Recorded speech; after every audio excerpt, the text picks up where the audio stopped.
ಹರಿ ಓಂ ಶ್ರೀ ಗುರುಭ್ಯೋ ನಮಃ. ಹರಿ ಓಂ. ವಿಶ್ವಾವಸು ಸಂವತ್ಸರದ ಗುರುಪೂರ್ಣಿಮೆಯ ಶುಭಾಶಯಗಳು ಎಲ್ಲರಿಗೂ. ಗುರುಪೂರ್ಣಿಮೆದ ಬಗ್ಗೆ ಒಂದೆರಡು ಮಾತುಗಳು. ಮೊದಲಿಗೆ ನಾವು ತಿಳ್ಕೋಬೇಕಾಗಿರೋದು ಏನು ಅಂದರೆ, ಗುರು ಅಂದರೆ ಏನು ಅಂತ. ಗುರು ಅಂದರೆ ಸಹಜವಾಗಿ ಎಲ್ಲರೂ ನಮಗೆ ಯಾರು ಪಾಠ ಹೇಳಿಕೊಟ್ಟಿರ್ತಾರೆ ಅಥವಾ ನಮಗೇನಾದರೂ ಒಂದು ಹೇಳಿಕೊಟ್ಟಿದ್ದರೆ ಆ ಯೋಗ ಅಥವಾ ಬೇರೆ ಏನಾದರೂ ಒಂದು ದೇವರ ಬಗ್ಗೆ ಏನಾದರೂ ಹೇಳಿದರೆ ಅದು ನಾವು ಅವ್ರಿಗೆ ಗುರುಗಳು ಅಂತ ತೀರ್ಮಾನ ಮಾಡಿಬಿಡ್ತೇವೆ. ಆದರೆ ವಾಸ್ತವವಾಗಿ ಅದು ಅಷ್ಟು ಸಮಂಜಸವಲ್ಲ. ಗುರು ಅಂದರೆ ಸಂಸ್ಕೃತದಲ್ಲಿ ಗು ಪ್ಲಸ್ ರು ಎರಡು ಸೇರಿದರೆ ಗುರು ಆಗುತ್ತೆ. ಗು ಅಂದರೆ ಅಜ್ಞಾನ, ರು ಅಂದರೆ ರಿಮೂವಲ್ ಅಂದರೆ ತೆಗೆದುಹಾಕೋದು. ನಮ್ಮ ಡಾರ್ಕ್ನೆಸ್ ಅಥವಾ ಅಜ್ಞಾನವನ್ನು ಯಾರು ತೆಗೆದು ಹಾಕ್ತಾರೋ ಅವರು ಗುರುಗಳು ಅಂತ. ಸೊ ನಮಗೆ ಹಾಗಾಗಿ ಫಸ್ಟ್ ಇಲ್ಲಿ ಅಜ್ಞಾನ ಅಂದರೆ ಏನೋ ಅಂತ ತಿಳ್ಕೊಬೇಕು. ಭಾಳ ಜನ ಎಲ್ಲರೂ ಏನು ತಿಳ್ಕೊಳ್ತಾರೆ, ಅಜ್ಞಾನ ಅಂದರೆ ಬೇಡದ್ವು ಅಥವಾ ಏನೋ ಉಪಯೋಗ ಇಲ್ಲದ್ದು ಆ ಥರ, ಅದು ಅಜ್ಞಾನ. ಜ್ಞಾನ ಅಂದರೆ ಒಂದು ಸೈನ್ಸ್, ನಾವೇನು ಸೈನ್ಸ್ ಅಂತ ಹೇಳ್ತೀವಿ ಅದನ್ನು ತಿಳ್ಕೊಳ್ಳೋದು ಅಂತ, ಈ ಥರ ಎಲ್ಲ ಏನೋ ತಪ್ಪು ಭ್ರಮೆಗಳಿದೆ. ಜ್ಞಾನ ಅಂದರೆ ಭಗವಂತನ ಹತ್ರ ಏನು ಕರ್ಕೊಂಡು ಹೋಗ್ತದೆ ಅದೆಲ್ಲ ಜ್ಞಾನ. ಸೊ ಯಾವುದು ಭಗವಂತನ ಹತ್ರ ಕರ್ಕೊಂಡು ಹೋಗಲ್ವೋ ಅದೆಲ್ಲ ಅಜ್ಞಾನ.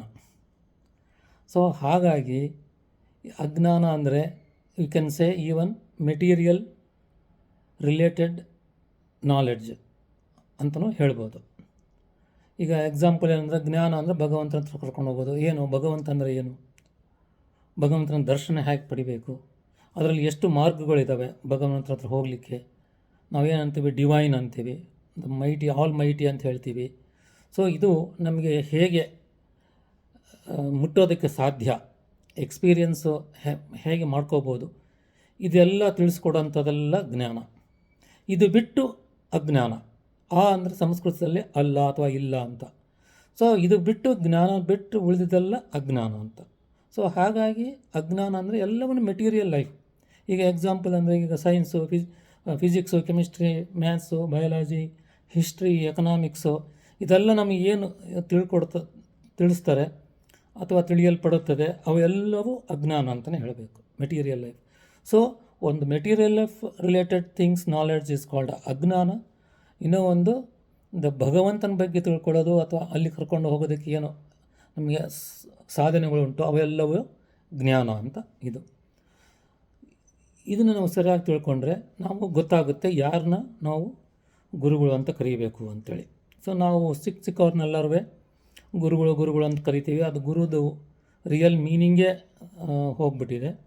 ಸೊ ಹಾಗಾಗಿ ನಾವು ಇನ್ಮೇಲಿಂದ ಸರಿಯಾದ ಗುರು ಯಾರು ಅಂತ ತಿಳ್ಕೊಬೇಕು. ಇನ್ನೂ ಒಂದು ಶ್ರೀ ಅರವಿಂದರು ಏನು ಹೇಳ್ತಾರೆ, ಗುರು ಅಂದರೆ ಯಾರು one who has realised, self realised or divine god realised ಪರ್ಸನ್ಸ್ನ ನಾವು ಗುರುಗಳು ಅಂತ ಗುರುತಿಸಿ ಅವ್ರಿಗೆ ನಾವು ಸರೆಂಡರ್ ಆಗಬೇಕು ಅಂತ ಹೇಳ್ತೀವಿ. ಅವ್ರನ್ನ ಗುರು ಅಂತ ಕರಿಬೇಕು ಅಂತ.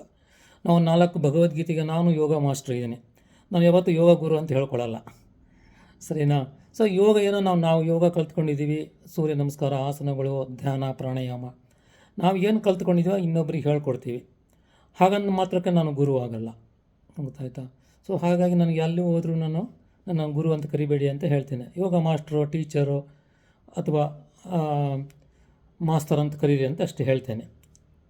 ಸೊ ಈಗ ಇನ್ನೂ ಒಂದು ಎಕ್ಸಾಂಪಲ್ ತೊಗೋಬೇಕು ಅಂದರೆ, ಸ್ವಾಮಿ ವಿವೇಕಾನಂದರು ಅವ್ರನ್ನ ಗುರು ಬೇಕಂತೇಳಿ ಹುಡ್ಕೊಂಡು ಹೋಗ್ತಾ ಇರ್ತಾರೆ.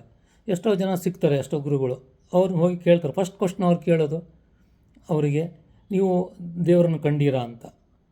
ಅವರು ಇಲ್ಲ ಅಂದ ತಕ್ಷಣ, ಆಗ ನೀವು ನಮಗೆ ಗುರು ಅಲ್ಲ ಅಂತ ಹೇಳ್ಬಿಟ್ಟು ಬೇರೆಯವ್ರನ್ನ ಹುಡ್ಕೊಂಡು ಹೋಗ್ತಿದ್ರಂತೆ.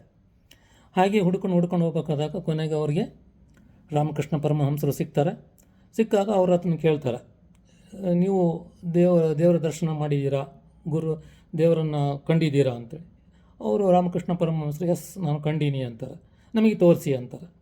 ಬಾ ತೋರಿಸ್ತೀನಿ ಅಂತೇಳಿ ಅವರ ಇಷ್ಟ ದೇವತೆ ಕಾಳಿಯನ್ನು ಅವರಿಗೆ ದರ್ಶನ ಮಾಡಿಸ್ತಾರೆ.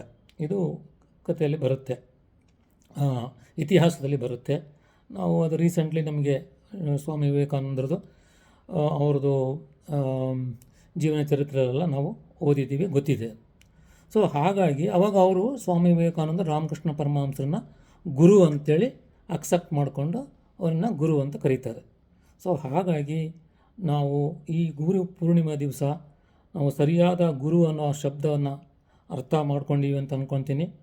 ಸೊ ಇನ್ಮೇಲಿಂದ ನಾವು ಸುಮ್ಮನೆ ಎಲ್ಲರಿಗೂ ಏನು ಗುರು ಚೆನ್ನಾಗಿದೆಯಾ ಅಂತ ಈ ಥರ ಅನ್ನೋದನ್ನು ಕಡಿಮೆ ಮಾಡಿ, ನಿಜವಾದ ಭಗವಂತನ ನೋಡಿದವರು, ಭಗವಂತನ ದರ್ಶನ ಮಾಡಿದವರು, ಇಲ್ಲ ನಮ್ಮನ್ನು ಭಗವಂತನ ಹತ್ರ ಕರ್ಕೊಂಡು ಹೋಗೋರನ್ನ ಐಡೆಂಟಿಫೈ ಮಾಡಿ ಅವರಿಗೆ ಮಾತ್ರ ನಾವು ಗುರು ಅಂತ ಹೇಳೋಣ. ಎಲ್ಲರಿಗೂ ಧನ್ಯವಾದಗಳು. Thank you.